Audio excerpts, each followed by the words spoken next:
It's off exit 10, presented by Capital District Sport and Fitness.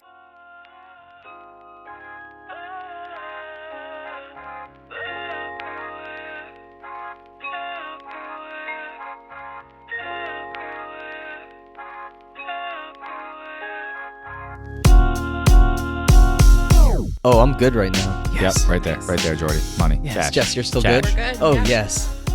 Thanks, Cash, Jordy. cash. And we're doing it. And Let's we're go. in. And we're off. Nobody and hello. move. Paul, this is our first Paul's pre-football game podcast. Yeah, I'm ready to fucking rock and roll. Jess, can you believe this? No. Yeah. I'm shocked. Paul, tell the people what time your football game It's is. at 8:30. It's not that late. No. It's not late. Last week was 11. That was a struggle. I don't know PM? how. I don't even know how I did that. And then I had to work the next morning. That was the toughest part. You flipped it. You had a Friday at 11. A Friday at And 11. you worked last Saturday. And then I flipped it and came in on Saturday. That ghost energy hit real well in the morning. But you love That's it, though. admirable. You love it, though, right? I mean, yeah, it's fun. It keeps me active. It keeps me doing something, and it's a social aspect too. Like a lot of the guys, like, you're just there hanging out with a bunch of guys that are all playing football, and sometimes it gets a little rowdy, but usually it's handled pretty well. Because you're softball, right, Jess? That Yeah. was your whole childhood, sports-wise? Totally. And I couldn't imagine doing it at 8:30, 11 o'clock at Slide night. that a little bit closer, the mic, Yeah. please. Is that better? Yeah, Yeah, get it. it's got Just right. get it Get it right nice up and in close. there. Yeah, All up right. in there. Perfect. Perfect. Okay. Yeah, but softball was your whole childhood playing. The whole thing. Yeah. I mean, tried soccer. Wasn't for me. Really, really stuck in with the softball. Yeah, soccer was the only sport I played, and it was like quick. I was Yeah. just like not for me. Yeah, no, I did soccer for a little bit, and then once they said, "Oh, there's football," I was like, "See you later. I'm out." Like, and then it was funny because you saying the thing about like I couldn't imagine playing at 8:30. I saw a post, Manu Ginobili that played for like the Spurs. Yeah, he's a basketball guy. He's like, there's a picture of him sitting in the stands, and he's like, I can't believe I used to play games at 11 o'clock at night. Like, and they do that every single day. Yeah. Like every day they're playing like that late. It's like, But that's all they're doing. They're not That's all waking, they're they're not doing. waking up to coach a group of kids. at 8 No, in the but it's morning. also like I still couldn't imagine like waiting all day to play a game. Do you ever have the urge to play anymore? I do a little bit. We had a really competitive league in Springfield after I graduated, and the numbers just dwindled. We were playing 4 teams and 3 teams, and it gets kind of repetitive after that. So I don't think there's an outlet for fast pitch like there is for slow pitch in so many communities. There's not even an outlet for like college summer softball, I feel like. Yeah, It's true. Is there any out there in Massachusetts? Not really, unless you're, going to Olympic trials to play U18 or U20. But for like the average collegiate player, there's really nothing out there. Which kind of blows my mind because we have so many baseball players in the gym, and summer baseball is a huge industry. There's so many leagues that bring in money and bring in kids from all throughout the country.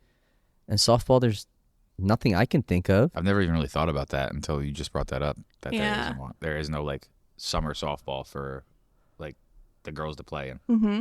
There was a U23 team when I was growing up. And this is going to sound bad, they all seem so old to me at 16. I'm like, what are you guys still doing over here? But now they're real badass. I don't know if that league is still around, but U23 I think is where it capped. Yeah. Because you own, we'll get into the work you do at Girls Inc. And we were saying before we got on air, it's such a small world because we met, I think we met at Jen's birthday party. Jen's surprise 30th, yeah. Yeah, so at Dan, our business partner's wife's birthday party. But it's a small world because my younger sister ended up working for you That's in right. Massachusetts at Girls Inc. Yes. Shout out to Alyssa. That's right. Shout out to Alyssa. We have her ceramics on the desk right away look at tonight. You see that. that thing right there? That's beautiful. Yeah, she's crushing it with that. But yeah, it's such a small world. But so you work at Girls Inc., but you also own a softball company. That's right. How did you get into that?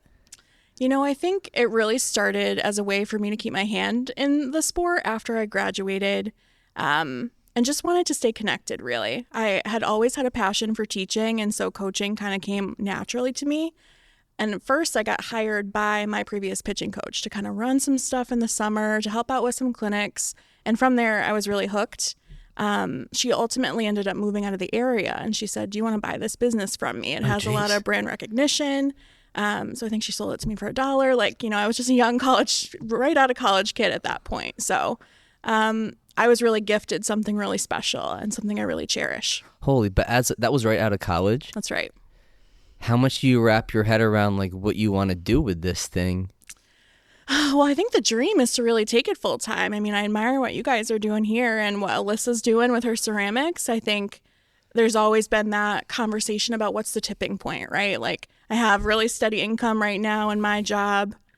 When am I ready to really make that jump? Yeah. And it's scary. It's so scary. You know? But like, luckily I have a really supportive partner, really supportive family. That makes all the difference. Supportive partner is a huge thing. A partner that's going to push you is a huge thing.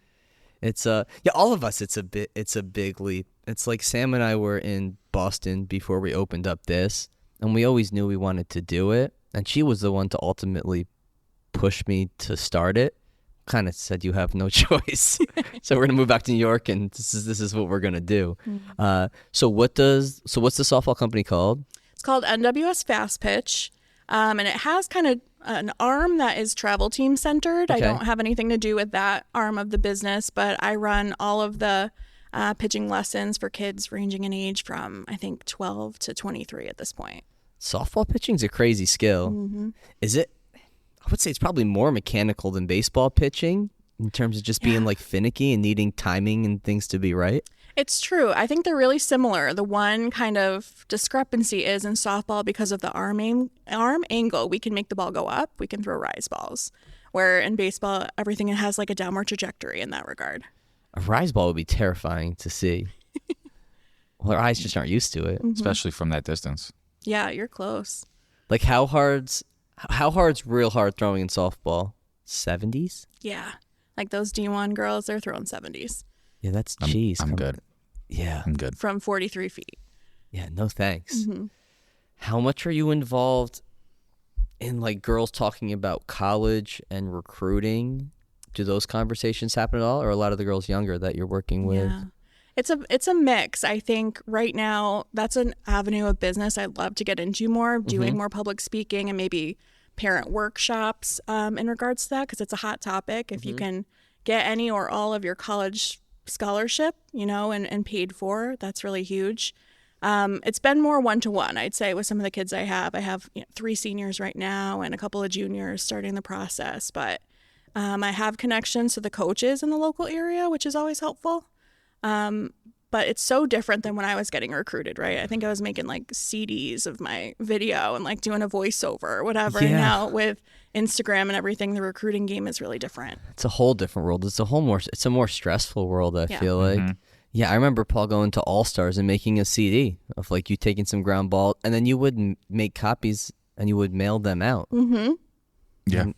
And, that's where social media is good, though. I agree. It's like to give yourself exposure, have coaches see you, present yourself in a good way. But yeah, I couldn't imagine having social media growing up. No, I mean, I remember handing my, skills video off to a coach the first time, and palms are sweaty over here, like not making a great first impression, I'm sure. But I wish I could watch it back now and maybe have a nice laugh about what it looked like. Where did you play in college? I did 1 year D2 at Franklin Pierce in New Hampshire. And then I went back to my hometown and ended up in Chicopee, Mass, playing for Elms College. For Elms. I think Elms is in.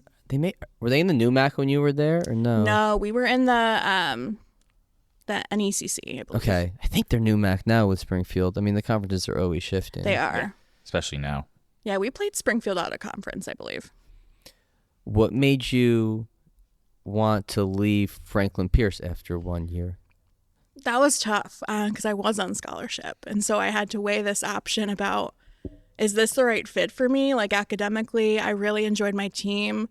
My parents are traveling 2.5 hours to come watch me play. Like that weighed on me a little bit. I know they would never admit that, but it weighed on me. And ultimately, it just came down to where I felt best supported. And so I ended up leaving some money on the table there. I had to take out a little bit more in loans, but when I look back, I wouldn't change it for a thing. I think that's a good story for girls to hear. Yeah. Because I can think of some specific scenarios right now, but all throughout the year in all different sports, it's interesting here because we don't do travel teams, so we really have like no, I don't know, affiliation, no real bias, no real incentive to be like when a kid comes in here, we want them to get on scholarship or go D1, so then we can use that as a marketing tool. Right. Like we see that with a lot of places, which then I feel like due to those like added pressures, kids will commit to somewhere Too soon at a higher level than they maybe should be at a school that isn't a great fit for them, where they don't feel supported. And it's hard sometimes for kids to catch that in the moment and realize, hey, these, like, I'm not going here for the right reasons. I'm rushing my decision. I'm feeling pressured. What made you want to go to Franklin Pierce originally?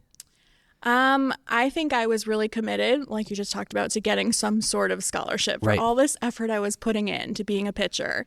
Like really wanting to say, okay, I'm going to use this to my advantage. I'm going to leverage it, get a good education. So I felt pretty solid that D2 was for me. I was not a D1 caliber athlete, and that was fine.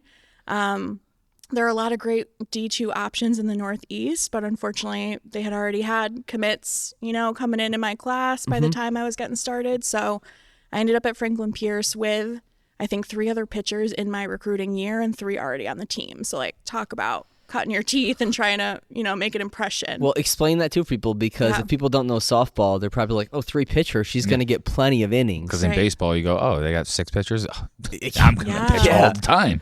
That's a great point. Yeah. In softball, I mean, if you have 3 on a total roster, that's pretty good. You typically have 1 ace, you have, a supporting pitcher and maybe a closer. But for the most part, 6 is really tough to make yourself stand out, especially when you have upperclassmen ahead of you. Because what's the percentage of innings that the ace is throwing? Look that up, Paul. It's a high percentage, it's gotta right? be over 70, I would think. I think easily over 70. Because softball, we talked about how it is so mechanical, but because of the arm slot being down low, which helps you throw like a rise ball, but you don't have that same stress on the shoulder joint. That's right. So you don't need, this longer amount of recovery in between. I don't know if that's an internet stat, Paul. I'm just curious. Gonna find out. Yeah. I'm going to find out at least how many. Maybe the average innings of a D1 pitcher, but how many, it's a lot, just Yeah. probably. It is. And you're right. There's not that same stress on the shoulder. We see a lot more injury in the elbow region typically with some hyperextension usually, but not so much on the shoulder. Yeah. So, okay, you get there and you're like, oh, shit, I'm a 1 of 6 pitcher. And then just end up, not happy with the program, not happy with other aspects of the school? I think I was studying sport management. I was in the honors program, and it just I couldn't see my future in that industry at that school. I think there was a big focus on sport broadcasting, which is really funny based on what we're doing right now, that I'm saying I couldn't see my future there. And I had an amazing coach, but she wasn't the coach who recruited me. So the coach who recruited me ended up leaving. We see that a lot too. Yeah. And I think there was some tension with some upperclassmen regarding that coach leaving. For me, it was like, whoever was going to be my coach, I'm brand new, it is what it is. But there were some interesting dynamics at play with all that going on. All right. Here we go. Go, Paul. Oh, my God. Jesus Christ. So the number 1 pitcher in ERA last year for Stanford threw 135 innings. If I go down a little bit further and I go to Sidney Nestor from Marshall, threw 228 innings. That's wild. I mean, baseball, a guy is probably topping at a little under 100, Paul. Yeah, so this is rare probably then, where you have, so the number 2 pitcher based off ERA is Oklahoma. Number 3 was Oklahoma. 1 through 147 innings, 1 through 107 innings. Yeah, they're working off a staff there at Oklahoma. And then when you looked up top pitchers coming back in 2023, they were the top 2, and it's like, oh, the top 2 are on the same team. Awesome. and then go ahead. Yeah, that's crazy. What did you go on to study at Elms? You changed from sport management? I stayed with sport management, and for the longest time, I thought I was going to be an athletic director. I had done a little internship in high school with my AD. I had really liked it. Elms gave me the opportunity to shadow some athletic directors in the local area. So I was like getting, the real deal, going in and seeing what their days consisted of. And I quickly came to understand that there's a lot of administration that comes with that. And it's not as much hands-on with kids and kind of, working with students like I wanted. I pushed through anyway because I was getting some basic business curriculum. I was getting the marketing and, facilities management stuff in there as well. I ended up getting hired by Elms right after graduation to do some alumni relations work. which was great because they would pay for my master's, and that's really That's what huge. I settled in on the MBA there. Yeah, that's huge. That's where a lot of people take on most of their debt is graduate school. Yeah, I didn't do that. Me neither. I took. I stayed an extra semester at Cortland because I wasn't ready to leave yet, and then I was like, all right, I'm good. That's you too, right, Jordy? No, you just ended up at Cortland. No extra semester, or extra semester. Yeah, I took extra semester at Hudson Valley, 2 extra semesters at Cortland. I took my time. Yeah, Nothing wrong with that. Everyone's journey's different. Right. Yeah. Yeah, 100%. Yeah, geez, I'm thinking about these guys at Cortland. It's a great time. It's a great time. You ever visit, Mike? You ever visit TJ or anybody? No, I regret not. I was a little fucker for a long time.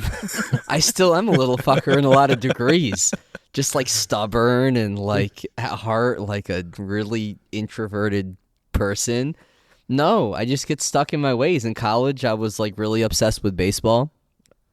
So I played my first 2 years and my obsession burned myself out. So then I stopped playing, and then I became obsessed with strength and conditioning, and then I haven't burned myself out yet in that. Yeah. But I would just really get obsessed with shit and like not give myself time to socialize or do things that a Don't feel normal bad person. because I think I visited one college in the entire time that I was at college. Yeah, but even People came to me, but I didn't go to them. But even my wife Sam went to Merrimack, which is a couple hours north and like a great area. Boston's really accessible. And people thought I didn't exist for years because I didn't visit. Wow. No shock, right, Jordan? No. Zero. Not surprised. Yeah, I've gotten a little bit better, I think, at like balancing, I guess, if that's the right word. Listen, we all have our pockets that we got to live in, you know? Yeah. And it just depends on how far out of that pocket you want to branch. That's right. That's true. So then, when'd you end up at Girls Inc.?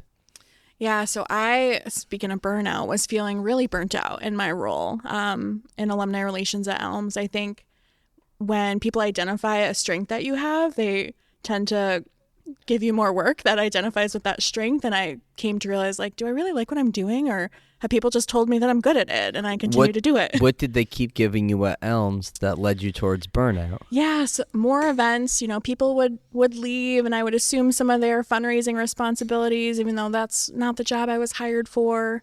And it was hard because I had such a great undergrad experience as a student to be kind of on the flip side of it and not having a great experience as a staff member.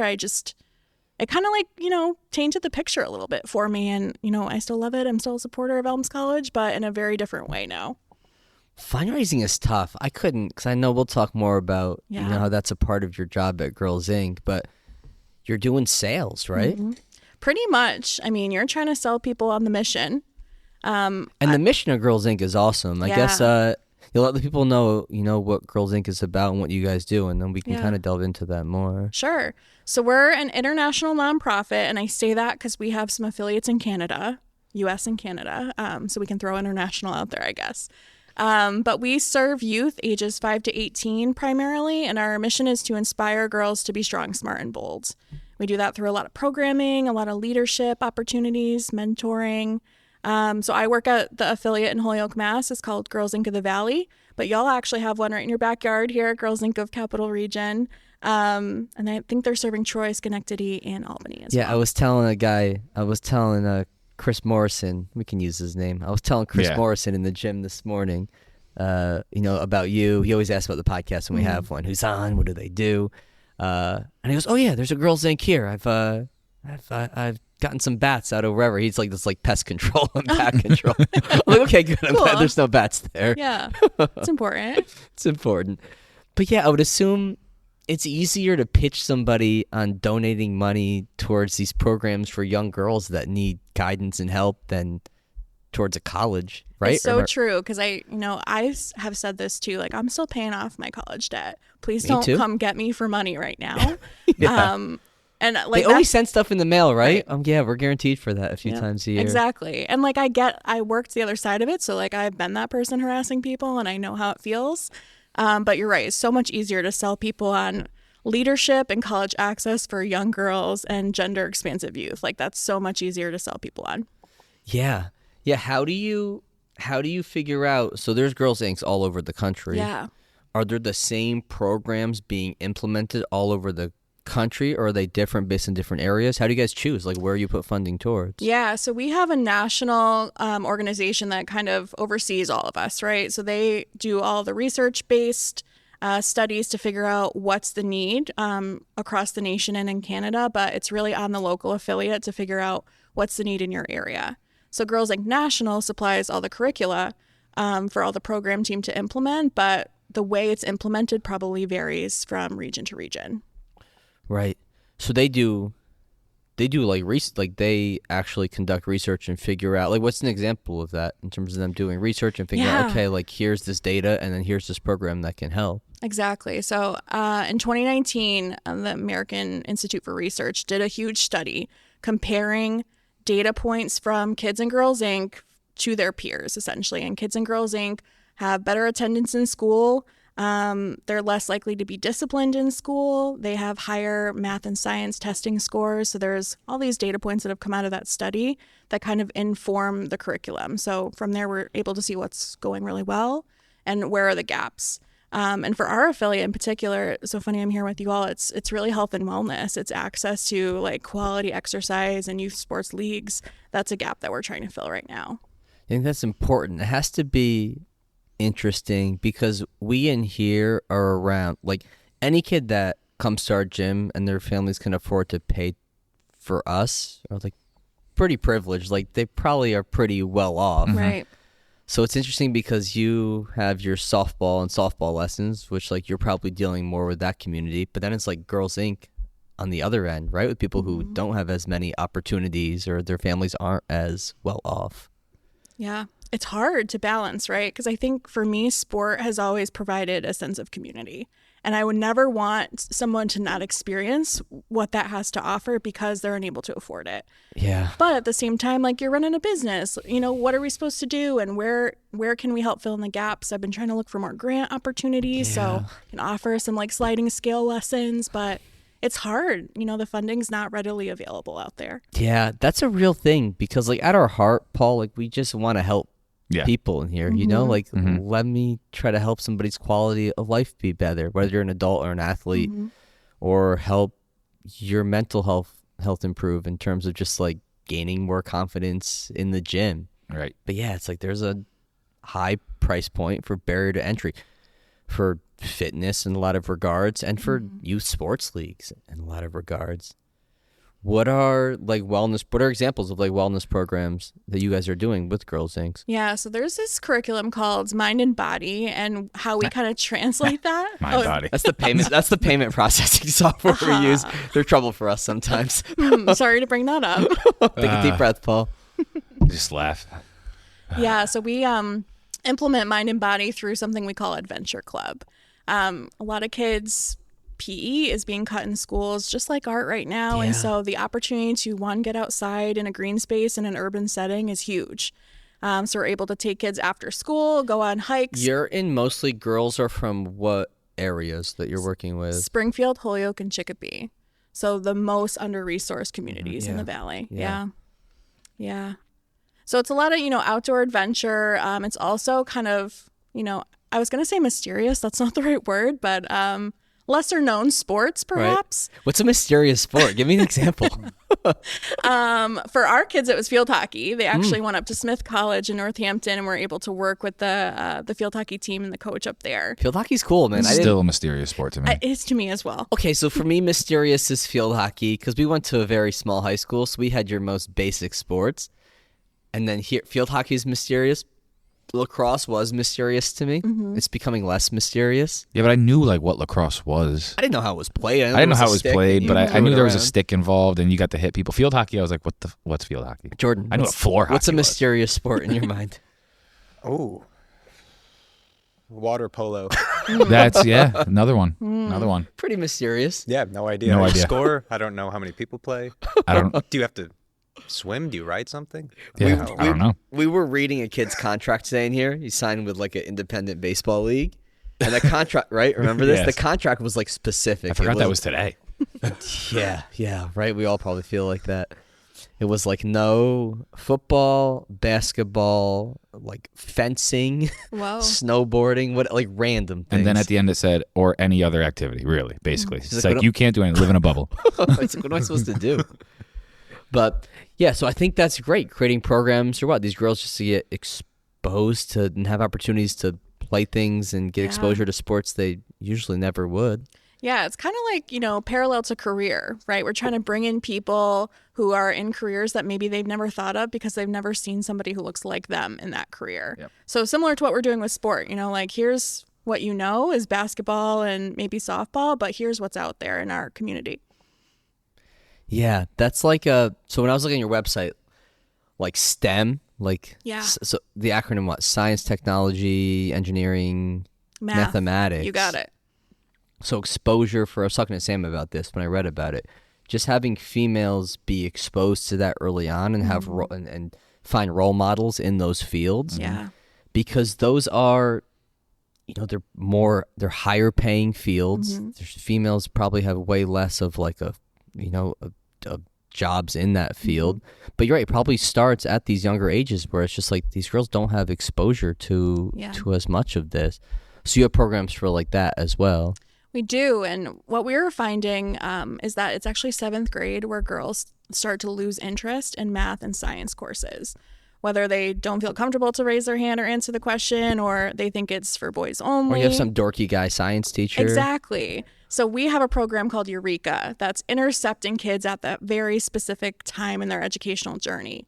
And in your first 2 years in Eureka, you actually go up to the UMass Amherst campus. You work in labs with professors and grad assistants doing all sorts of breast cancer research, pipetting, all stuff that, frankly, I have no idea about. Like, I went to business school, and our kids are in lab coats, like learning real cool shit, frankly, and dining in the best dining hall in the country year after year. So they're getting that on-campus exposure to STEM-related fields, and they're also utilizing the fitness center at UMass Amherst and getting kind of more in tune with their bodies and how to take care of it and fuel it. That's cool. That's really cool. Do some of these girls go on and they'll pursue college degrees in these related subjects? That's right, and often actually at UMass because they've kind of built that relationship with them so early. Yeah, that's cool. It's cool how you go through it like just like at the ground level and figure out what programs are needed, where you can help give guidance to these girls and help them with these things. Do you work directly with schools, or are these like out of school programs? It's both. So we run an after-school program right now. Eureka is a summer program primarily, so that'll get started in June. But the rest of our staff are in school during the school day in those 3 cities, Springfield, Holyoke, and Chicopee, kind of meeting kids where they're at. One of the biggest barriers remains transportation. So getting kids to our center after school is hard. We only have a certain number of vans that we can go pick kids up with. So really meeting them where they're at in the school has been helpful.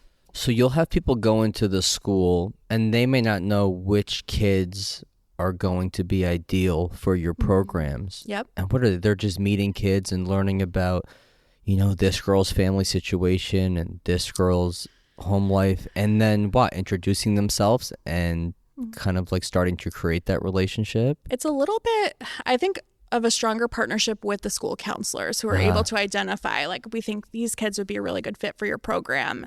A lot of the schools we work with have special periods where kids can choose what they go to, and kids are choosing to go to Girls Inc., which is exciting. That is cool. That's cool. Yeah, I feel like that's so huge to have, because I feel like school counselors can only do so much, probably. Yeah. Right? They can recognize there's issues at home, or this family, they're struggling immensely financially, or it's a single parent household, or there's other issues, drugs or domestic violence, right? But it's like probably can only do so much during a school day. So it's cool to be able to kick it over to you guys. Yeah, absolutely. Some people help these girls with programs.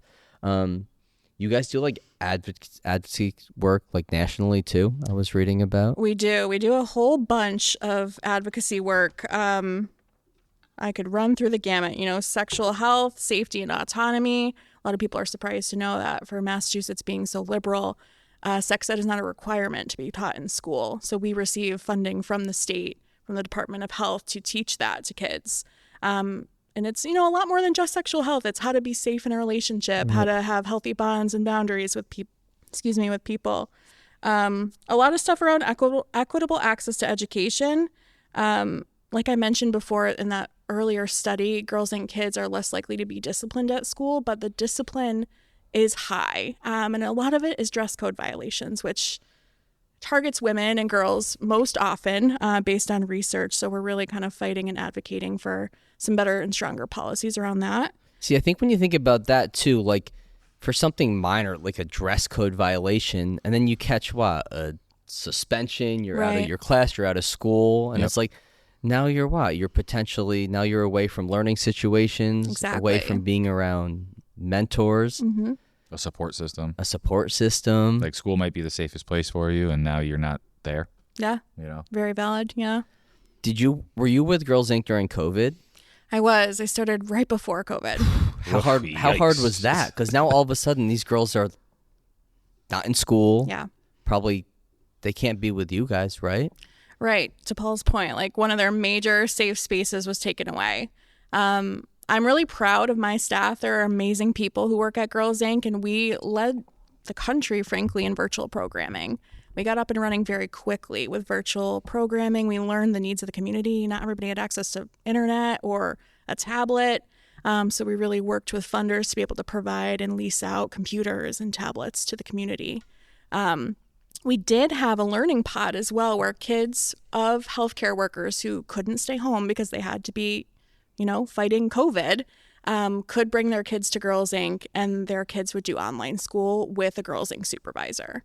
So we were really kind of one of the leading forces in the Valley for that as well. That's really cool. Mm-hmm. The supplement industry is like the Wild West. The lack of regulations mean the supplements you purchase may not even contain the ingredients listed on the label, which is why I get my daily vitamins and supplements from Thorne. Thorne vitamins and supplements are made without compromise. Quality ingredients ensure your body optimally absorbs and digests your daily supplements, while in-house and third-party testing ensure you're getting exactly what you paid for. Thorne offers a variety of health tests reviewed by board-certified physicians that evaluate your lifestyle, gut health, sleep, stress hormones, and metabolic markers to determine which vitamins and supplements may be most effective in helping you feel and perform better throughout the day. For college and professional athletes, Thorne has NSF-certified supplements that make sure you won't get positive on a drug test. Whether you're an athlete, professional, parent, grandparent, or weekend warrior, Thorne's selection of high-quality supplements can help improve your quality of life. Switch to Thorne's high-quality and extensively tested supplements today at thorne.com/u/CDSF. That's thorne.com/u/CDSF.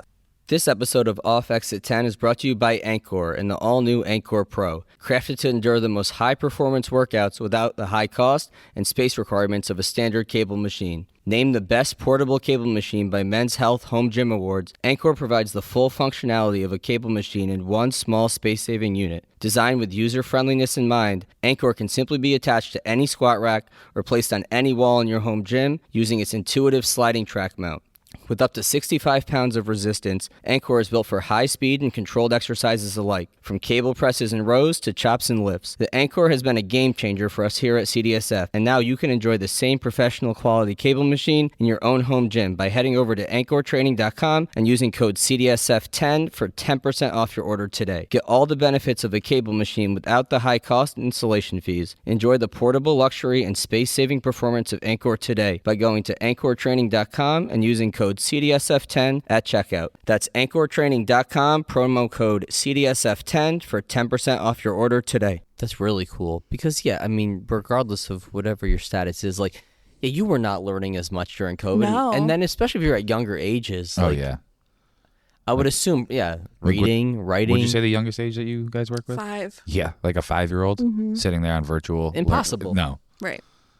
I mean, they can sit there and on a tablet all day and do way more on there than I can, but, and everything. But to sit there and pay attention to a teacher, you have a hard enough time doing that when they're in a classroom. Exactly. And, we're still seeing the repercussions of that. I'm sure you are too with your athletes. What do you see the most in terms of repercussions from kids being isolated and not being in school and not socializing and not having as many learning opportunities? Yeah, all that. And, the academic loss as well. There's a lot of literacy issues right now in our students, and the 2 years online didn't help that at all.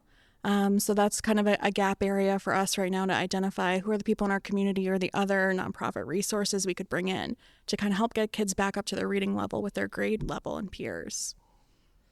Yeah, I would think. I'm sure there's data on that, right? With like testing and how much all of that has dropped off with kids that were in those younger ages, like those critical periods to be able to learn those things. Yeah, when I think of in here, it's a lot of just like the social aspect of Right. things. Yeah. Like when I see like a younger, not as much now, but probably like last year, the year before, we'd get, a 7th grader in here who was maybe in 4th or 5th grade when COVID hit. And now they're coming in here and like they're just more socially like awkward, I guess. I'm not giving a different term for it, but like they just don't know how to socially interact as well, whether it's with an adult or other people or whatever it is. And then they start to like, they get more confident here from weightlifting, and you see their personalities come out, and you see them like, oh, okay, this is how you like can talk to people and interact, and I don't have to be in a box or in a shell, and I can branch out a little bit more. So kudos to you all. That means you're providing a safe space here for kids to do that. Yeah, I think that's a piece we're very conscious of. I think COVID was definitely and when you think about and I think we forget about it, these kids weren't doing anything. Right. So they would come here and it was like, oh, I get to go to the gym. Like they were all excited. Like I think of how many kids, because I started working here right during COVID, like so you were October. Yep. And because I was in New York City in March. Oh, wow. And then decided to move back home, and Mike had reached out to me and started working here in October of that year, all masked up and everything. And the amount of times like kids were just like itching to get to the gym because they're like, I can't do anything else. Like, you're right. Their itching. Their itching was, I'm sure, to exercise and move their body, but to socialize and just move. Right. Like just move around. Like What are the biggest like hurdles you see that public schools have or schools in general have to help like set these kids up to be in better situations and not go to school and I don't know, just end up in situations where they're just getting disciplined, they're not able to progress and learn how they should? Yeah, that's a great question. I think if we could solve that, we would solve a lot of problems. I think we'd solve a lot. Yeah. But I think it's really listening and hearing from the other community partners who are working with youth. We're seeing things that they're not able to because we don't have a formal classroom setting, right? We're a little bit more fluid in that regard. So I think a formal classroom setting isn't for everybody. That's right. And I think that's kind of my point too. So we're seeing, things in our kids are being brought out here at Girls Inc. that maybe they wouldn't feel comfortable sharing in their formal classroom setting. So I don't know. I think teachers are amazing and they're doing everything they can, but their class sizes are huge right now. 100%. That's what's hard is that, they're underpaid. Mm-hmm. Their ratio of themselves to their students is in a public school way too high. Yep. Mm-hmm. And your kids, because of probably a lack of funding and programs in a school, the variety of the needs of kids or the current, the abilities of kids are probably huge. Right. You have a kid who probably needs a lot of extra help, may be dyslexic, may have other trouble, and then a kid who it's, everything's super easy and you have everything in between. That's tough. Mm-hmm. Absolutely. Especially if it's like a big school. Right. Like a school with a high amount of students. Mm-hmm. You're going to have maybe some kids that need a lot of help that they're going to get it, and then you have the kids that are at the top that are, the top 1 or 2%, they're going to get attention from them. Right. But then what about all the kids in the middle? Exactly. That fall through the cracks? Like you have a lot of kids that need that more attention that don't get that because there's just too many. Right. Yeah. How much do you talk to the girls about social media, or do you have programs for that, or no? We sure do, because I think body image, especially for young girls, is hard on social media, where everybody's got a filter or they're photoshopping or it's only gonna get worse. AI. I'm scared for our daughter, Jay. It's I don't want to be like Debbie Downer, but think about where we are now and the progression from when we all were in high school to now, and how much social media has progressed in our culture and become just like synonymous with our existence and our day-to-day routines, and comparing yourself to others and trying to portray yourself in this way that others are going to approve of you or you want to gain like acceptance from. Yeah, it's scary. Yeah, and then lay in the bullying aspect, how Add much that right easier in. it is when you're behind a keyboard. So So much easier. yeah, It's unreal. Don't let her on it. We don't post her. 0 pictures of her online, and it'll stay that way. I picture you guys taking the approach that like my sister took with Violet. Which is why, if you want to share. I mean, none of my nieces had any social media until they were in high school, I don't believe. I would think I would want her to be old enough for me to have a conversation with her and talk about things like you just said. Right. Like, here's what goes on here. You can share what you want. Mm-hmm. When you share what you want, these images and videos, assume they're no longer yours. Mhm. Anybody in the world can see them, and Yep. they can comment however they want about them, and it'll be there forever. that's Yeah. right.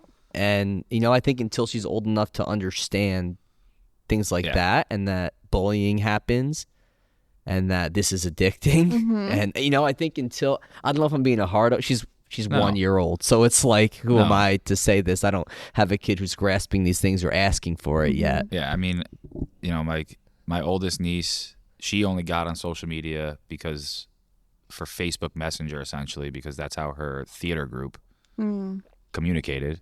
And then it slowly, obviously, she was either a freshman or sophomore at that time. She might have maybe 8th grade. I think she was like a freshman. And then slowly she just added a little bit more for marketing purposes too, because she's in theater and she wants to go to school for it. My other niece, I don't think she had any social media till she was a freshman. My youngest niece doesn't have any social media. She has a phone, but no social media or anything on it.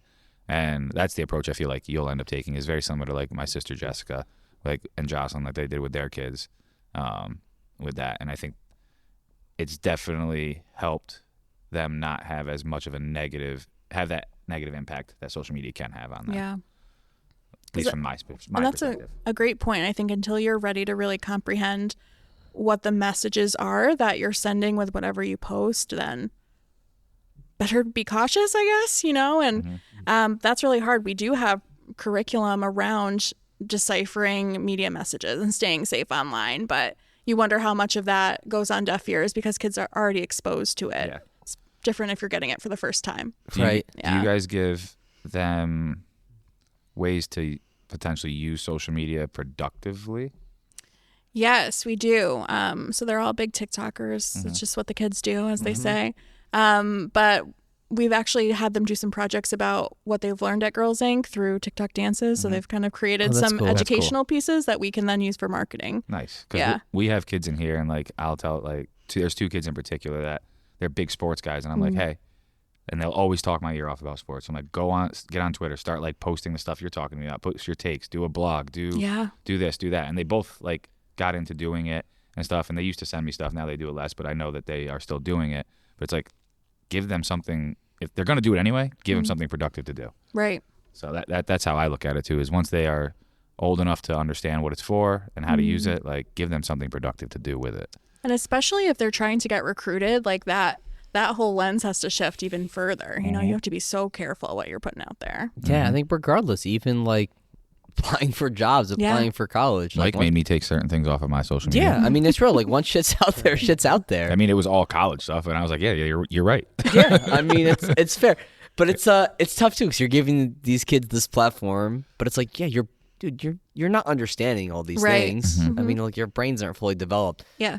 I know females, you develop way earlier Oh, than us dude. fucking dumbasses over here. Yeah, Our mid-20s until we're somewhat. Believe me, I see it every day. Every day. Yeah, I'll take a group of female athletes in high school over males 10 out of 10 times. 100 times out of 100. Yeah. Do you guys do anything for, like, say there's like a middle schooler or high schooler that wanted to volunteer to help out with Girls Inc.?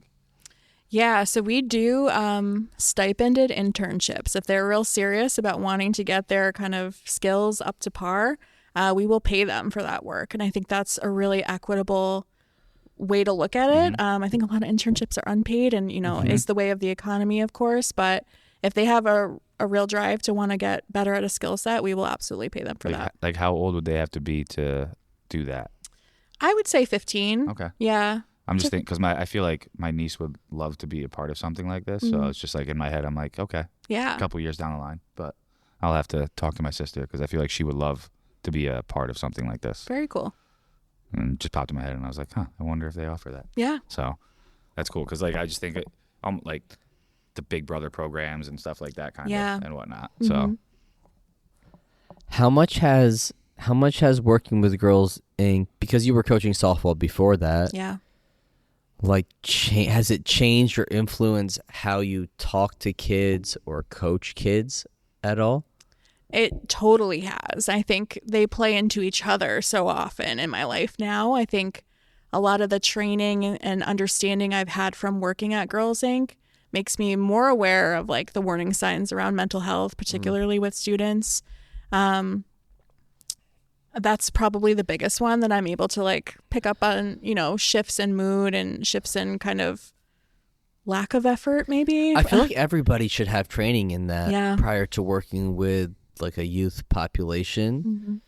What are the biggest mental health things that you see? Body image, depression, body language plays out big time. I coach high school volleyball as well, and this year was my first year as the varsity coach, and I just remember looking at the court, I'm like, everybody here looks miserable. Is that because like of what's happening in the game or something else going on? And like navigating when is the right time to have that conversation. Like I'm not going to pull you out and talk to you about your family life right now. It's not the right time. And so I think I've definitely become a stronger coach from my time at Girls Inc. Similarly, I think I'm a stronger leader at Girls Inc. because of my coaching experience, like the way I choose to lead my team and the way I want to empower my team, who are often younger than me, to have leadership opportunities and to really grow into their roles is something I really credit my coaching background in. Yeah, the just recognizing, it's like in here I feel like we're lucky because we have spaces to like be one-on-one with the kid quick, and we see them over long periods of time. Like a lot of times the kids here, they're here for months to years. Yeah. So we kind of get an idea of like what their baseline mood is, what their personality is like, and then you can start to become aware of when they may be acting a little bit different, not talking to you as much. They seem a little bit more upset. Body language is definitely something I've been paying more and more attention to because I've noticed it just with like some of the kids that have been here for a while, where maybe they don't hit the reps they were supposed to hit or a weight they hit last week, and then I see them immediately like get down on themselves, and I'm like, you didn't used to do that. What's going on? And it could just be that they are trying to push themselves. It could be something outside. It could be. So then I just have like a little talk with them and get them back on track. And usually I just talk to them about their sport and say, not every game you feel your best, but you can still have a good game. Just like not every workout you're not going to feel your best or have like the best lift every time, but you can still have a great workout. Yeah. And like usually that helps them kind of go, okay, I'm good. I can get back into it. But like that's something I've noticed in here when it comes to body language, because you brought that up, that I've been trying to pay more attention to, is when I see a kid that I'm like, why all of a sudden are you like, you went from like here to like here real quick. Here's something, we talked about this the other day, and I'd like to get your take on it, Jess, is that I feel like we've done a good job. We're an all-male staff here. This field is like the science field, like engineering, like mathematics. It's less females get into the fitness industry.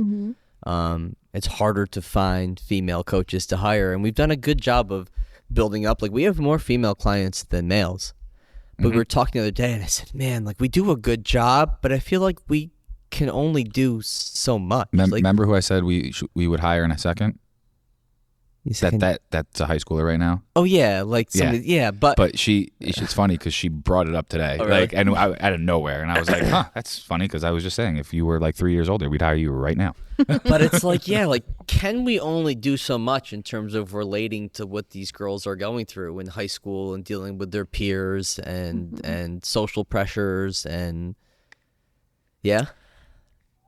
I mean, be honest. I mean, because we're like, man, like one of our moves in the future has to be hiring a female because, like, we do our best but can only do so much. Yeah, I think you're right. You can do your best but only do so much because you don't have the lived experience of it, and I think that's a big thing we see in the communities we serve at Girls Inc. too. Like I don't know what it's like to be Black. I've never been Black, and I don't understand the unique struggles of those communities, but I can do what I can to continue to amplify their voices. So it sounds like you're working on doing that here as well, making sure you're amplifying female athlete voices, which is so important.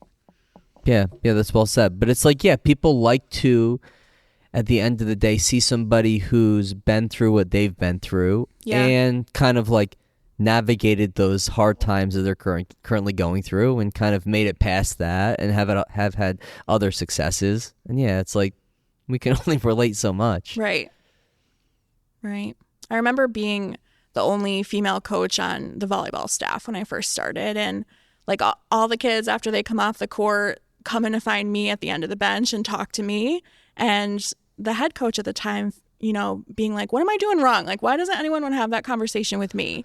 And it, you know, had nothing to do with how he was coaching. It had everything to do with what else was going on with them that I could relate to that he couldn't. So, Right. Like, are you all female staff at Girls Inc.? We are all female or gender nonconforming staff. Yeah. Yeah, but it's like, I guess that shows it. It's like, it's just more relatable to the population that you're working with. Yeah. We have one male board member. I'll throw that out there. Who said, I often don't feel like the token male anywhere else I go, but he does in this regard. Oh, yeah, man. How do you go about fundraising and doing that? So what's your week split up between, like, your roles at Girls Inc.? Yeah, so I'm unfortunately not direct service, so I'm not with youth very often. But you must have to understand what's going on, right? Totally, yeah. So right now we're planning for our biggest fundraiser. It's called Spirit of Girls. It's happening in March, and we're going to raise $110,000 in 1 hour.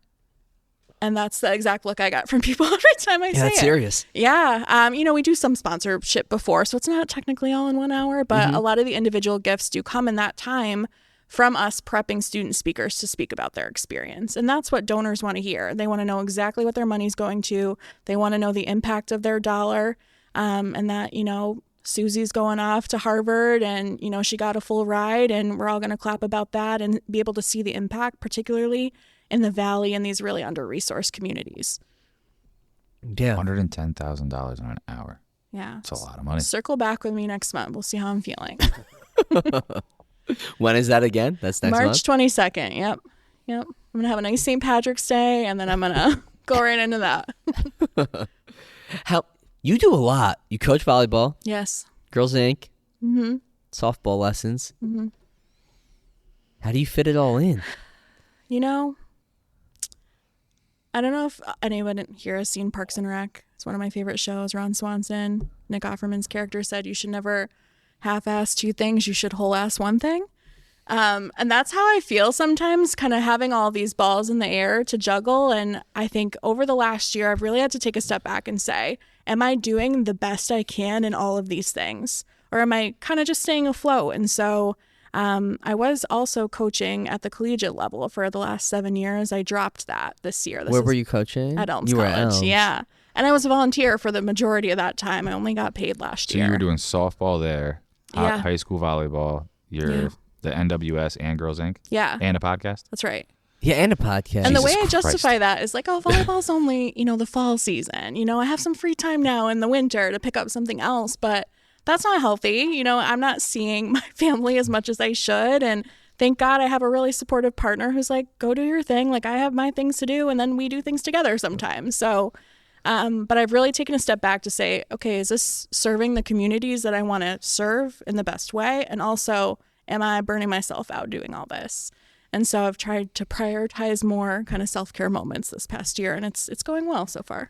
That's good. It's hard. Is that Yeah. difficult for you to give yourself those like self-care moments or moments for you? It is, because I'm a recovering people pleaser, and I just want everyone that I'm trying to help to feel like I'm giving it my all. And that's a tough place to be when you have to take a step back. And It's hard to be. Yeah. That's hard to shut off. Yeah. I know. But like, kids are seeing me do that, and they're seeing it's okay to take time for yourself to kind of recover and get the support you need. Which is also important for them to see. Exactly. So I try and kind of phrase it like that in my mind. Yeah. What made you first realize, like, dude, I got to pause right here, and I need time for me, and I'm saying yes to everything, and I'm stressing because I want to make everybody happy that I'm like dealing with, because it's fucking impossible to make everybody happy that you're dealing with. Yeah. This is going to sound really corny, but I realized it when I was no longer singing to music in the car. Like, I was just in transit, like going to place and like eating meals quickly on the road. And I was like, what am I doing? Like, what kind of life am I living right now if I can't enjoy this little commute and listen to my little podcast or whatever?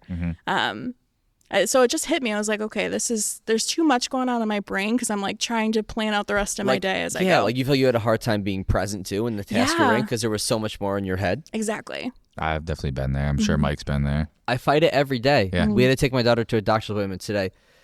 And I'm like, yes, be present with her at the doctor. Be present, be present. And then it's like, gotta go write 3 programs back at the gym. I gotta do this. Like, we gotta, podcast later. I'm like, okay, shut that off. You're here right now. It's like a constant battle. Yeah. I do it on the way here, like kind of like similar to you. Is I'll be like either on the way here, on the way home, or usually on the way here. On the way home, I'm usually like, all right, my mind needs to just shut off. Yeah. But on the way here, I'll be like listening to music, and then all of a sudden, I'll be like, what am I listening to right now? Because my brain is like thinking about, okay, this is what I got to do today, and then by the end of the day, I got to get this done, and then okay, there's this many people signed in, and X, Y, and I'm just like, all right, shut off for a second, Right. Just shut off. Yeah. And one of my friends said, you're not being paid for that time that you're thinking about work and you're not at work. And I said, that's a really good point. It's fair. Maybe I should be compensated for that. But Hey, Mike, can we talk about it? Yeah, jeez. sorry, Mike. Didn't mean to throw that in there. I gotta pay myself a shit ton. I was gonna say we gotta figure this out. Where's BMOC when we need him? Shout out to BMOC, our bookkeeping accountant guy. But yeah, dude, that's real. That's real. Have you always been like a just busybody, like you got to be doing things? Yeah, and I think I have a little eldest daughter syndrome in me as far as that goes. I have a younger brother who I basically paved the way for, I think. But I've always been praised for getting good grades and kind of going above and beyond. So I see how that now plays out in my like work cultures too. So it's a hard thing to undo when that you're used to kind of getting accolades for stuff like that. Like you like positive reinforcement? Oh, totally. That's me. That's my love language. And Sam hates that it is. That and physical touch. Sam's like, get the fuck away from me. Yeah. I'm not telling you how great you are, and don't touch me. And I'm like, what do I do right now? Mike just stands in the mirror like, I'll be okay. I'll be okay. I go pet the dog on the couch. Oh my. Oh shit! But that's real. It is a real thing. Like the being able to shut your brain, not like shut your brain off, but turn off like the work side of it. Yeah. And like, okay, what else do I have outside of that? Right. And when I was in New York City, like there was a lot of times like I couldn't turn it off, and then I'd get home and my 2 roommates, who I like are 2 of my best friends, one was a trainer at the gym and one was did like membership consultant at the gym. So we still were talking about work a lot of the time. Oh yeah. We made it a point at one point, we'd be like, all right, we're going to get home from work. We're going to talk about it for 30 minutes and then no more work talk because we're like, that's all we fucking talk about now. It's good to set those boundaries, though. We literally were like 30 minutes to vent about whatever today happened. Sometimes it would go an hour because like some shit really happened. But like usually it was like 30 minutes. Then we'll just stop talking about it. We'll just, even if we're silent and we're watching TV, I don't care. I just don't want to talk about work anymore. That's a very healthy boundary. Do you struggle with boundaries too, or no? Getting better at them. Yeah, me too, kind of. That didn't sound so convincing. Email's hard. I have like a degree. Yeah, you have a problem with it. I have like a degree of OCD, I guess you'd call it, where like, yeah, if I have a couple in the inbox and I know I can clear them, in my head I know when I'm going to respond. I'm like, let me just get rid of those little red dots. And I hate the red dots too. Yeah. I'll just read them, but not respond. So I struggle with boundaries with that because it could be 9:30 at night. I got a cup. I'm sitting on the couch. I go, I could, do a couple replies here, and I will. But that opens up the floodgates where people think that's okay to like hit me up at that hour. Right. And it's not okay, and it takes away from my family. But it's hard. I think part of that for you also stems from like working in a setting where this is true. So like when you worked at what was it, Pure Performance? I was commissions only for like 5 years. And at a gym like that, and the same thing when I worked in New York Sports Club, if you don't reach out to a lead within that day, within an hour, like that shit's gone. Damn. You know It's what gone. was so bad about that place? I was commissions only, and they didn't sell in contracts, only per session. So nobody was locked into me. Oh, that's rough. So I think that created a lot of bad habits because in my head I was like, I could lose anybody at any moment. and me losing, especially with like your mentality and like and being anxious and stuff like that. Yeah, me about losing that. 2 clients could be losing $15,000 for the year like that. Right. So it's like I was always on edge. Yeah. Whereas like where at New York Sports Club, like you got a contract, so you could at least know like, okay, this person's with me for the next 3 months. I have 3 months to get this person to commit to me longer. Yeah. I think, so much of that is wrapped up in the culture of immediacy, right? Like, I think it's sport or industry specific as well, but in fundraising, the best practice is to send somebody a thank you letter for their gift 2 days after you get it. Immediacy. I've never heard that term, but that's that's true. That is true. Yeah. And I'm thinking to myself, like, when I make a gift, I don't really check my mail. Number one is a personal problem of mine, but I'm not waiting to get a letter from you to thank me. Like I get an email right away if I make the gift online. So we've tried to push some of those boundaries back at Girls Inc. to say, okay, it's okay if we're going to run that letter once a week instead of one every single day. Yeah. So. Yeah, that's real. And me saying no to things also has been a struggle. I don't know if I'm a people pleaser. Like, I don't know. Like, I care how people think, but it's more just saying no to an opportunity. Whether maybe that's from where I worked before, Paul. It's like, well, if I turn down this money now, it could mean in the future you have this much less money because you missed an opportunity.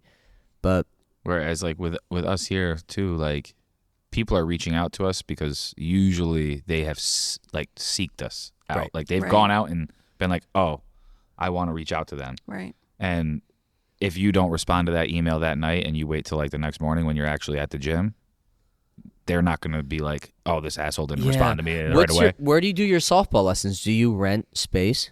I do. I rent space in a facility very similar to this. Yeah. So it's like rental per what? Per hour per your time there? Per hour per tunnel. There's I think maybe like 10 tunnels in this facility. So you pay. So if you have 4 tunnels for 1 hour each, and they're all at the same time, you're paying 4 times. That's right. Yeah. And in that regard, like I like to do 1-to-1 or 2-to-1 for lessons. So if I have 3 or 4, I will bring in another coach because I want to make sure kids are getting the attention they want. So there's, another expense there. Yeah. How do you break down like your softball lessons with your pitchers? Like what are the biggest things that you're working on? Yeah, I mean, everybody's coming in with a different starting point for the most part. Some kids have never been to a lesson before but have a lot of natural ability. Some kids are leaving a previous pitching coach, which is always like a little, I don't really love that experience. Yeah. Yeah, we deal with that too in here. We deal with too many cooks in the kitchen a lot of the time. Yes. Yeah, my other coach said I get a lot. I get that one a lot. Yeah, we deal with that too often, mostly with baseball. That's probably the one sport I would say we deal with it more than any other sport. Mostly with baseball, yeah, because there's so much going on. If it's lacrosse, they usually work with this guy Alex, who we know well. Shout out Alex. And it's a seamless working together. Yeah.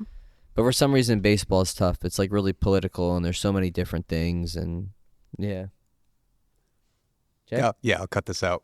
My phone's dead, and I need to take photos. Can I borrow your I was like, what the fuck? I'm like, what are you trying to say? Doing my best. You could have went like this. Great timing. He's like, hey, don't cut it out. I mean, this is how we do things. People are getting it real. This is wrong. I saw you trying to plug it in over there. No success? No, my phone's busted. What do you mean? It won't charge? Yeah, I have to use a wireless charger. Damn. What phone do you have? What year is it? What is it? iPhone what? 13 mini. wow. Oh, that's better than mine. I'm an 11 Me Pro. too. What do you got, Jess? I'm thinking I got to get a new one soon. Look at you. You're a 12 girl. Yeah, get enough paint gunked in there. Yeah, That'll do it. See, I don't have that problem. I just got to avoid dropping a weight on my phone. Done that too before. That's not a fun time. Damn. What did we look at last week? The battery usage. Like, there's this thing on your phone that says, like, oh, yeah. how dead your battery is. Like how much your battery can actually fully charge. And mine's at like 80%. Yeah, my partner is like, you shouldn't leave your phone plugged in overnight because of that. That happened to my laptop. And I didn't realize it doesn't work if it's not plugged in anymore. Well, when the hell am I supposed to charge my phone if I don't plug it in at night? Saying. Because let me tell you, that's the only time I can plug it in. Right. And the morning is a mad dash usually, so it's not a good time. But yeah, Mike, I'm surprised your thing hasn't popped up right now because we're not plugged in. It's doing okay then. Yeah. The screen will like go black at some point, and then you'll hit the keys, and it just won't turn back on until you put the charger in. But fuck it, it's fine. All right, we're good.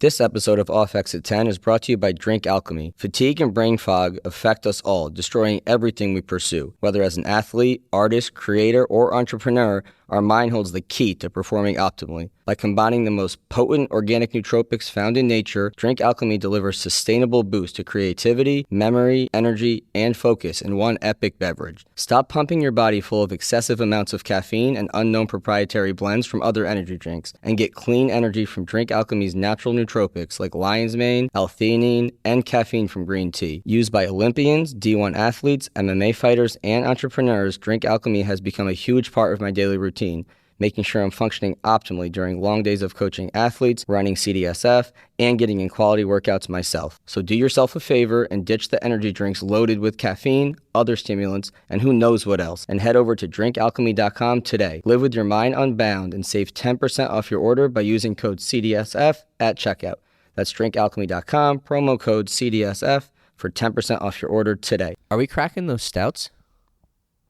I'm feeling weird because I'm talking about girls saying to drink beer. No stouts then, Jay. You take them ticket home. to go, yeah. You take them home. Go enjoy them with Dan But Jones. don't let Dan drink them all. Yeah, I won't. I think Jen will drink some with me. that's Okay, fair. good, You can, yeah. you can share one with her. All right. Don't let Dan drink them all.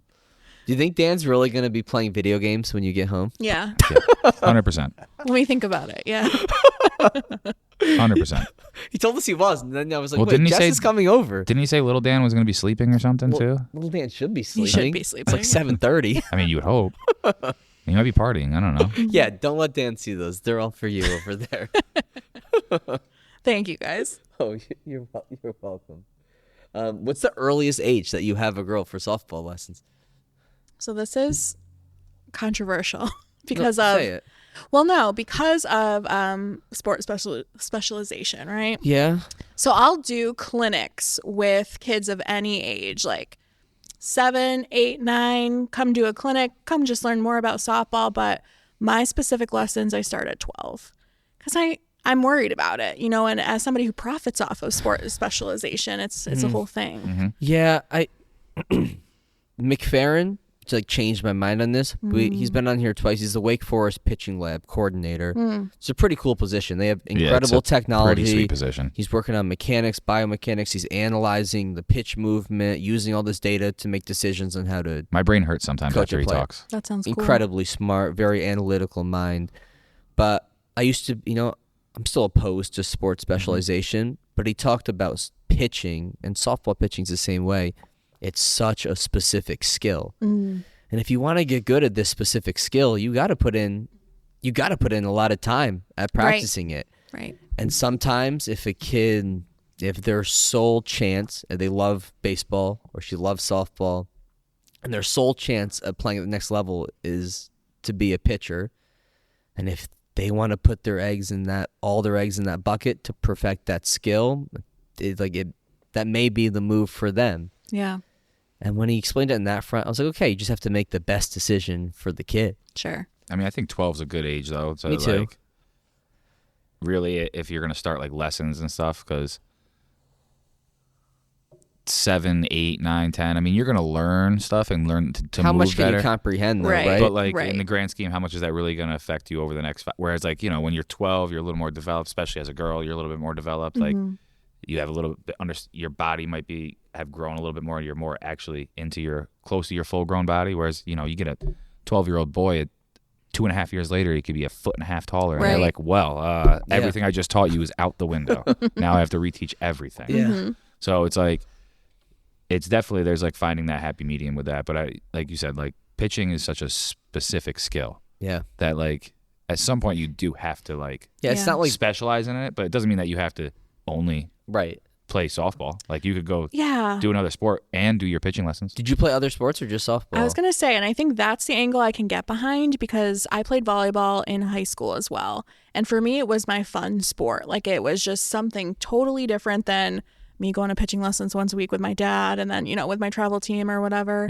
But so many of the mechanics of volleyball are similar to softball. So I was good at it because serving is like throwing overhand and ready positions are the same pretty much in both of those sports. So I like when kids are able to play another sport to kind of, one, have the mental load of softball off their mind. Yeah, that's good. Think about something else, but also using different muscle groups that maybe you're not using in your other sport.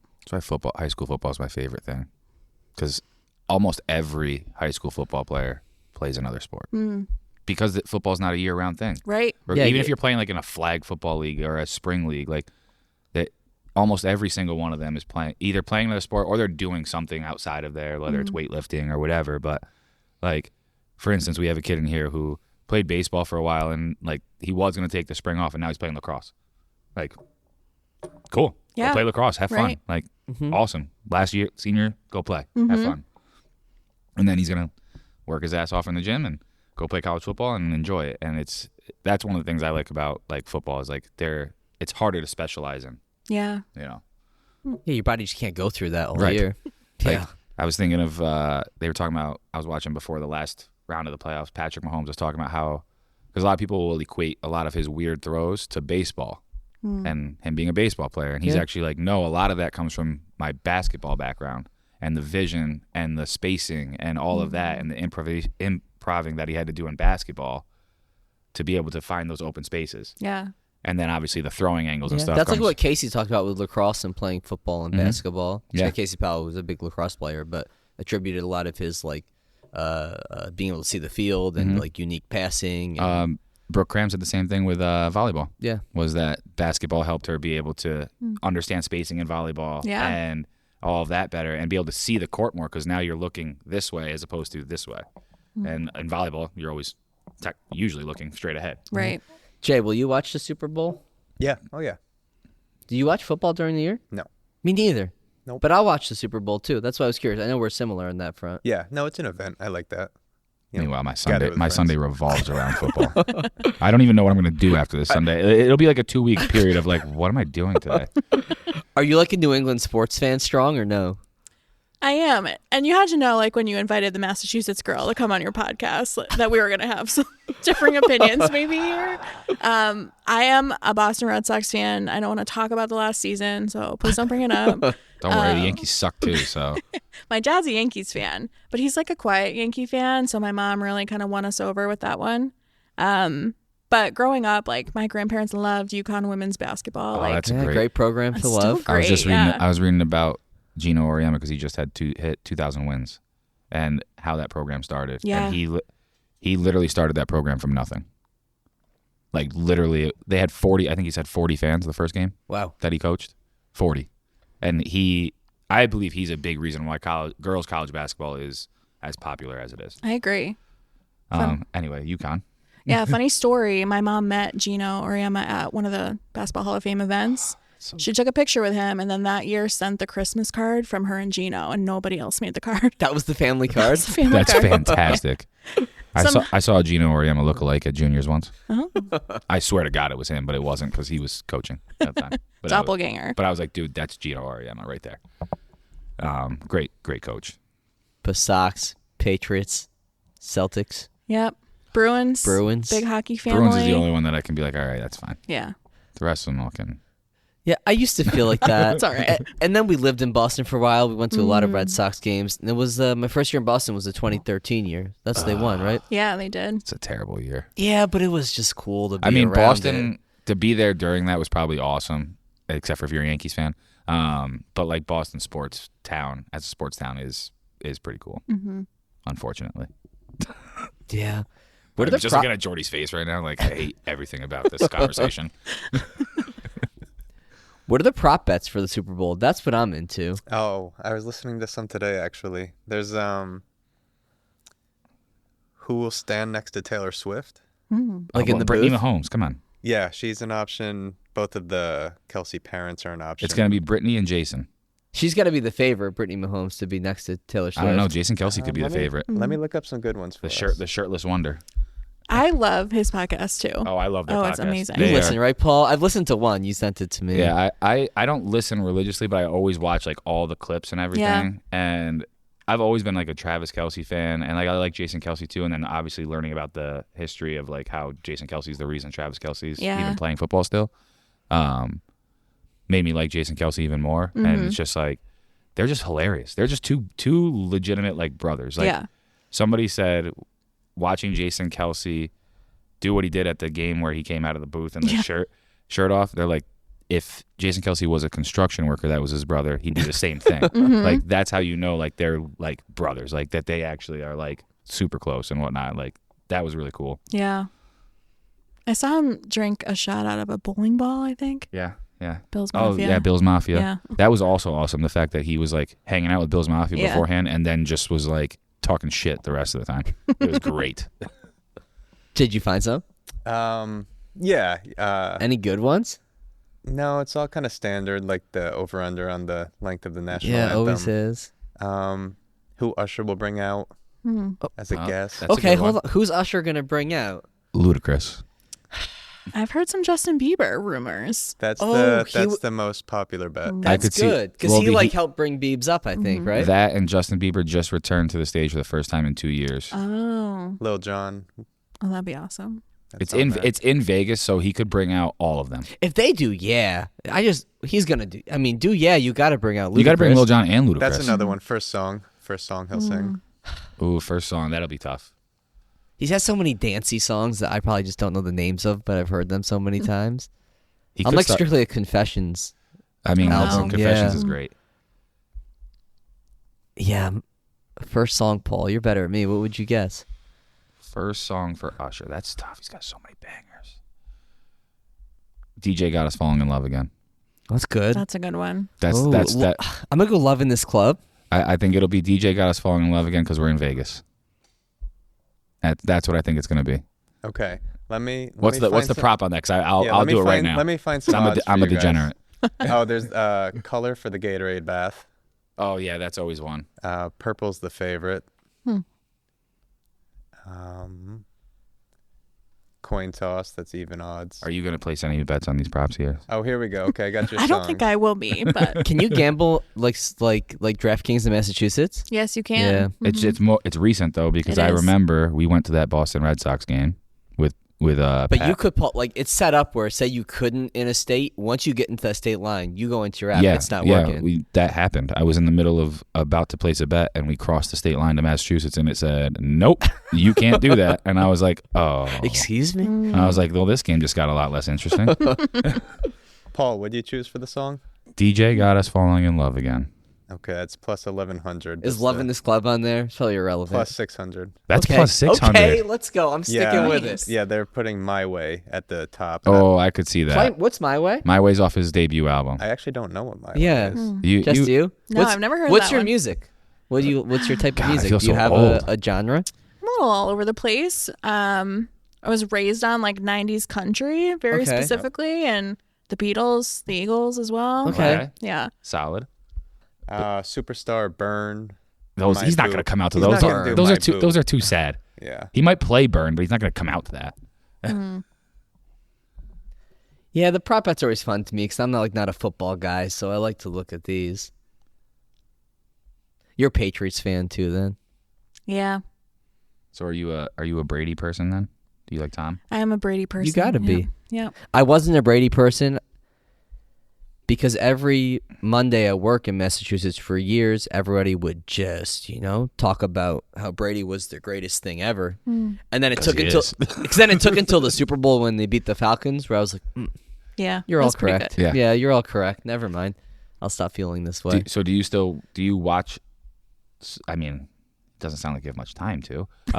Do you watch sports still at all? I do. I mostly get clips after, Okay. I'll go that way. But I remember in the Brady era, we would always get free Dunkin' the next Monday after the Patriots won. So that was some good incentive to keep it going. I mean, that is a good incentive right there. I would be a Tom Brady fan at that point.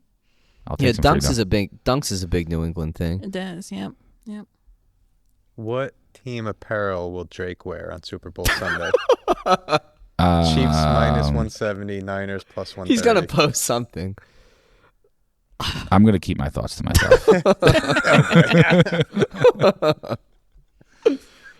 Yeah, Drake went down a couple pegs in my book this Oh, week. Will he have Lord. clothes on? Can I put nothing? Can I put nothing? No, because that already paid out. All I know is the fact that it wasn't brought up in here as often in the gym as I thought it was going to be. Pierce and I Thank had to God. talk with a kid the other There night. was like 2 times that it got brought up and I just diverted. A kid goes, immediately, or I walked away. A kid goes, "How does this happen?" I go, "I'll tell you how this happens." Divert. Will Jason Kelsey have his shirt off? Yes. Yeah. That's got to be like minus 1 million. Will Travis Kelsey propose on the field after the game? That's fun. Do you ever That's have like- to have like conversations with kids about things like that on social media? Yeah. Yeah, we do. And it's never comfortable. No. No. Yeah, that was not a comfortable conversation with high school females. No, but it's the same thing. It's just like, yeah, dude, like what you put out there is I mean, that's there. a great example, though, to use as Yeah. like, hey, you put this out there, no matter how famous you are, it's there for everybody to see. And there are repercussions. Yes. Yeah. Yes. Yeah. Does that end the prop bets, Jay? The good ones? It says, will there be an octopus? Oh, that's no, there is a hold on. There's something about Wait a minute. there's something about that because I remember like reading that last year. Oh, it's an 8-point play by the same player. Yes, that's what it is. That's the terminology in That's- football? yeah, that's all I it's see, an yeah. You score a touchdown and you get the 2-point Yep. conversion? Which It's an octopus. Which if there is, it's good. It's funny because you look up Octopus Super Bowl, and one of the first things is Travis Kelsey odds to score Super Bowl octopus because I was like, he'd be the number one person to How do did I it. not know this was a football term? Jess, you No, didn't? I didn't, and I wish it wasn't that. I wish it was a real octopus. I only knew it because last year I was like, what the fuck is an octopus in football? And then I looked it up and I was like, oh, that actually does make sense. But I'm like, can't you come up with a different name? Right. But I guess, marketing. Oh, here's a good one, Paul. This is kind of football, like specific, actually. Will more than 2 players attempt to pass?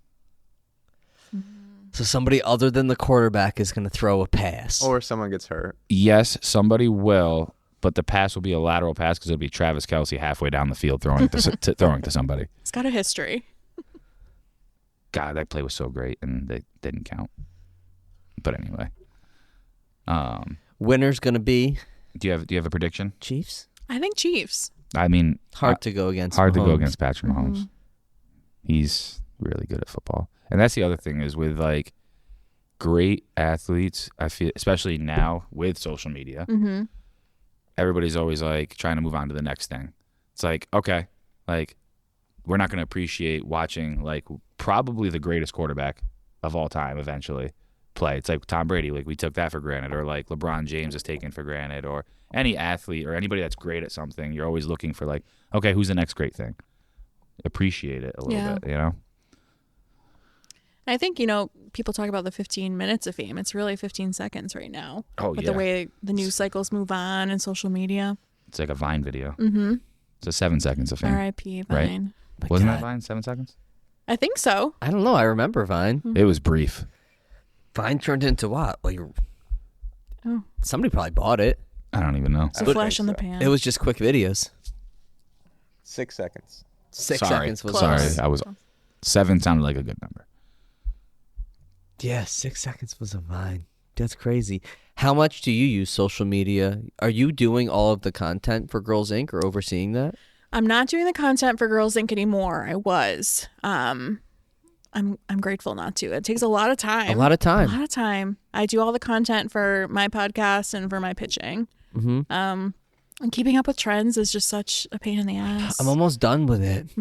I feel like we tried to kind of do trendy shit for a while. We tried for like a brief period, and we said we got no traction on it, and we said this is stupid. We're not doing it. Well, TikTok's the biggest, right? Yeah. But as a small business, I've gotten zero traction from TikTok. So you get like, and I don't know if it's fabricated, it's like fake likes, but you get a lot of views and a lot of likes. So you post on TikTok something decent, like we've probably gotten, I don't know, 100,000 views on something, and But you got no a bunch traction of off of likes, it. and you get 0 leads off it. I feel like something. Where Instagram, it seems to be very local. Like our audience is very local. So if Yeah. I post something and I know 3,000 people see that post, I know most of them are probably within a radius that the gym's accessible to them. So Right. it's led us to more conversions and more inquiries about the gym.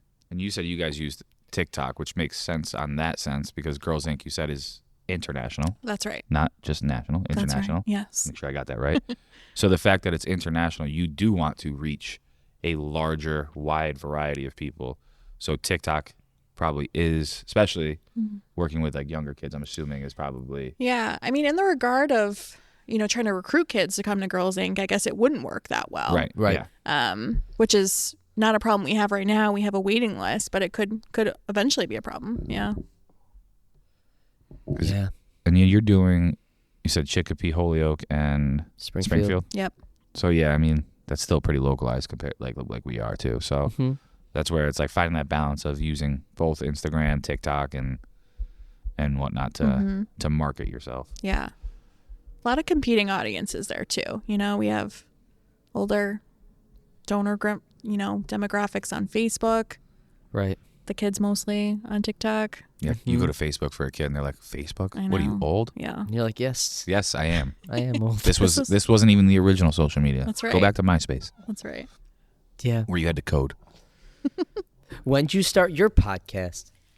I started my podcast 2021, still in the pandemic, and was really, I think, hungry for connection. And I was thinking about, I obviously didn't go pro in my sport. So many of us don't go pro, but the lessons we learn through sport impact our careers, and kind of leaning into that idea a little bit. So I ran it by Jen first. I was like, is this something? Is this stupid? What do you think about this? And she goes, no, I think that could be something. So she was my first guest, which was fun. Oh, cool. And we've had, people who I've been connected with and kind of gotten referrals for on my show. I've gotten some people I've never met in real life to be on my show. Mostly we're recording on Zoom right now, but I'm interested to get more topic based. I think there's a lot of imposter syndrome coming up for my kids right now, and how to combat those feelings when you think you shouldn't be at the level you are, and you don't deserve the accolades or success that you have. So That's a real thing. Your kids are feeling imposter syndrome. Yeah. What's an example? Okay, for example, the all Western Mass selections just came out for volleyball. Don't ask me why. Our season ended 4 months ago, but it's okay. Yeah. The papers.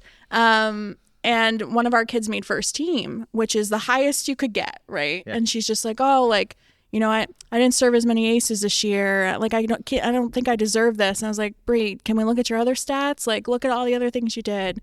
So I think I don't know if it's kind of downplaying it, so that when things get really good or if things go bad, that you don't necessarily Feel it as much? Yeah, I don't know. Yeah, I think it's a combination of that, Yeah. potentially also feeling like you don't want to be that person that's bragging Yeah. or Yeah. cocky or rubbing it in people's faces, when in actuality all those people are probably going to be proud of you and brag for you. That Yeah, that's real. that's something too, is whereas then you get the other kid that doesn't shut up about them scoring 10 points in a rec basketball game, and I'm like, dude, I don't care. Yeah. Yeah, but that's a good topic Yeah. because that's real. Even, do you ever feel imposter syndrome, I think I do. or have you in the past? Yeah. I think of, when, for example, you're at the grocery store and you pick up your bag from the bagger and you say thank you and they say no worries or no problem. I feel like I've internalized no worries or no problem a lot, because I feel like I'm just doing the things I'm supposed to do. You know what I mean? I don't feel like I'm going above and beyond a lot of the time to deserve the attention or to deserve the positive reinforcement or whatever. So in that regard, I'm like, I'm just existing. Is that worth it? Or Yeah. which is very meta. That's a conversation for my therapist. You don't have to solve that. But Those jokes, I think sometimes for me, still deep in my brain is teenage and early 20-year-old Mike who had a crazy chip on his shoulder, was defensive about everything, was afraid to do things wrong. And it's that's still in my head. I'm you fight it in here. yeah. It's people signing up, people canceling membership, people in this internal struggle with well, yeah, I'm not good enough. Did I not do things correctly? Why did they do that? Right. Mm-hmm. No, and in our field, it's definitely a real thing, because I do the same thing. Especially when somebody cancels that maybe we had them for a while, and all of a sudden they're not, and it's what did we do? Is there anything we could have done? Yeah. Is there any more that we could have done? Was it our fault? It's never oh no, it's just hey. Well, yeah, you revert back to all your insecurities. Yes. Exactly. It happened to me once with a kid who I had been seeing for a long time. Her senior year, she just stopped coming to lessons.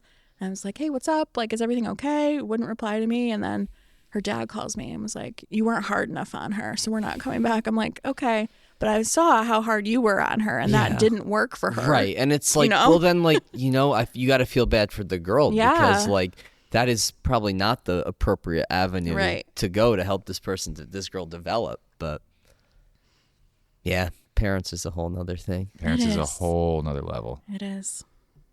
Whole nother thing. You want one more prop bet? Yeah. It's a real one. Go. 100,000 to 1 that aliens will invade the stadium during the game. That's a real prop. That's a real one you can bet on. Define aliens. I can't. Isn't it a dome? So that would be impossible. Guys, I'm reading from a webpage. Sorry, Jordan. They'd have Jordan, you need to do better research. They'd have technology to come through the dome. Right? Listen, the fact that it's a real prop bet kind of scares me. If Elon Musk shows up, does that count? Yes. Okay. Do you think he's an alien? Yes. Okay. 100%.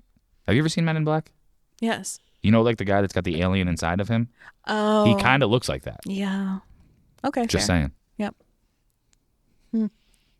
And he's really pasty, like very pasty. Are we gonna go down this rabbit hole? That's what scares me for our daughter and kids their age future too, because they're putting the chips in people's heads now. And did you see his tweet last week that like one of his next products is gonna be the chip can control your devices from your thinking. Okay. Yeah, no, Neuralink. But it's the Neuralink. But it scares me because what if in 20 years our daughter applies for a job and everybody else working that job has the Neuralink and they can do their work and process so much faster because of it. Yeah. And they go, well, if you want to have this job, you're going to have to consider this. If not, we probably can't take you. And that terrifies me. It's wacky, and it almost sounds like dumb to tie it into the real life work that you do, but like it's another thing with equitable opportunity for people. Is wow, so poor true. people will not be able to afford so that true, thing. Jay. It's like So then COVID and everything that happened during COVID has already, it took the gap between underserved communities and extremely wealthy communities, and it widened that gap tremendously with how all the money moved around during COVID. That's right. And now think about this, Jay. Yeah. Good point. Are the aliens going to invade? I'm going to go with no. I'll go with no as well. What does that pay out? 100,000 to 1. So 100,000 to 1. So you bet. So if I bet $100 that they won't. That they won't. What do you get, don't 10 even cents? 1 cent. Yeah. It'd be, yeah. But we're all dead if that happens. So you're not even cashing out. But if I bet like $1 that they will, that's like 10 grand right there. Easy money. Yeah. Put it down. I'm not. I'll save that. I'll save that dollar for a different prop bet. Paul, tell Pierce to put down on that one. Oh, I could get Pierce to do that. Could definitely get Pierce to do that. What are some other guests you've had on your podcast? Oh gosh. Or like, what are topics that you cover? Because what's the general consensus of like what your podcast is about? Well, like you guys do, like providing an outline before. These are kind of the standard questions based on your experience. We did not have aliens or Neuralink on our outline. What do you mean? I'm reading it right here. This is all scripted. Sometimes we divert. But you just get off on tangents, right? So I have a friend who lives in Arizona, and she's run like 3 Ironman competitions, and she was my first baseman in college. And so we talk about mental resilience and kind of what that means to push your body to the limit, and how she was really looking for an outlet after college sports were done to be able to stay active and to stay fit in a team-like community. Because I think so many of us who play team sports really miss that kind of socialization aspect, but also we're moving toward one goal together with kind of common purpose. So yeah, I think that's good. I think like you said before, finding like your identity after sport. Yeah. Did you have a hard time with that? I was going to just ask that.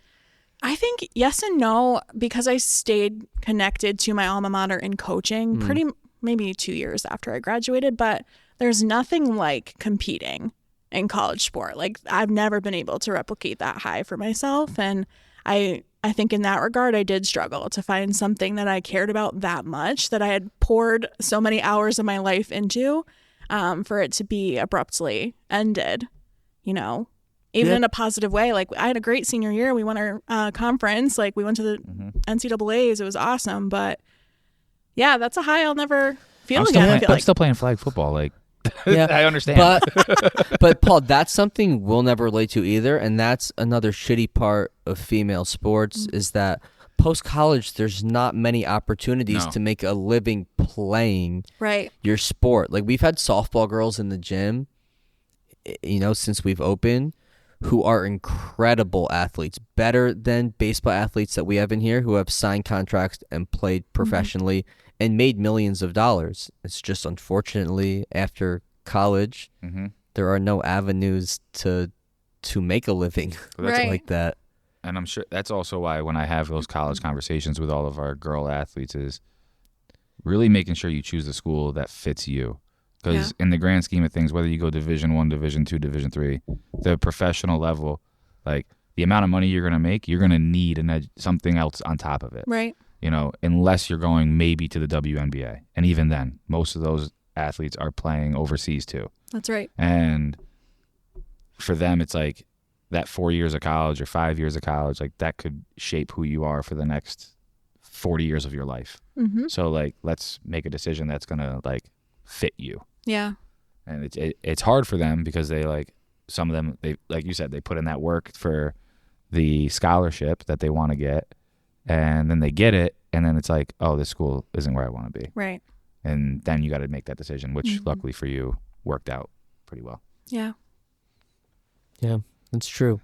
We probably got to wrap this up soon. Paul has his football, like we said.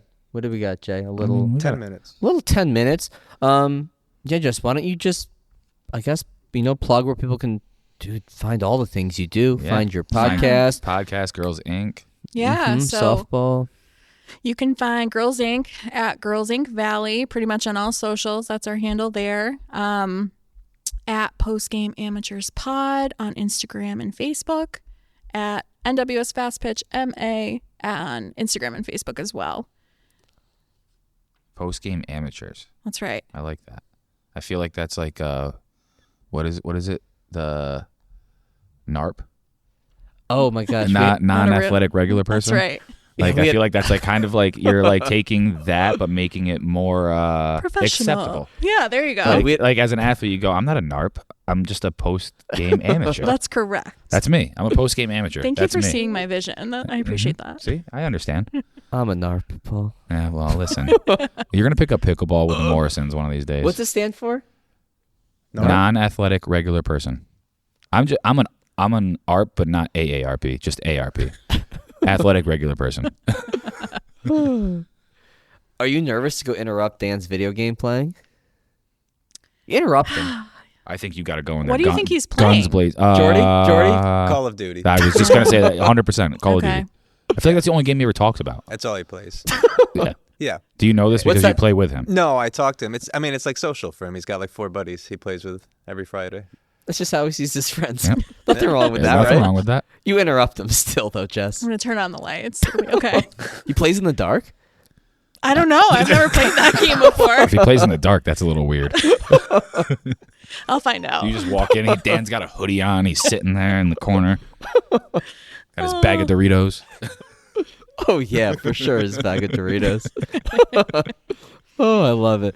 Yeah, it's crazy. It's such a small world. Just you and Jen knowing each other your whole life. And then our sister Alyssa working with you. Mhm. Yeah, dude, it's crazy. Crazy. But, yeah, appreciate you coming on. Yeah, thanks for having me. Making the trip up here or out here, however it is. Over? Over here. That's right. Over. Mm-hmm. Over yonder. It's like a straight line. Pretty much. It's all highway. Yeah. Straight line west. But yeah, appreciate it, Jess. This was a blast, and learn more about Girls Inc. and what you do. And yeah, I guess just talk about our prop bets, and let's hope the aliens don't invade. Let's hope. Fingers crossed. Let's Fingers hope crossed. not. All right, Jess, appreciate you. We'll Thank you. catch everybody next time. Thank you. Yep.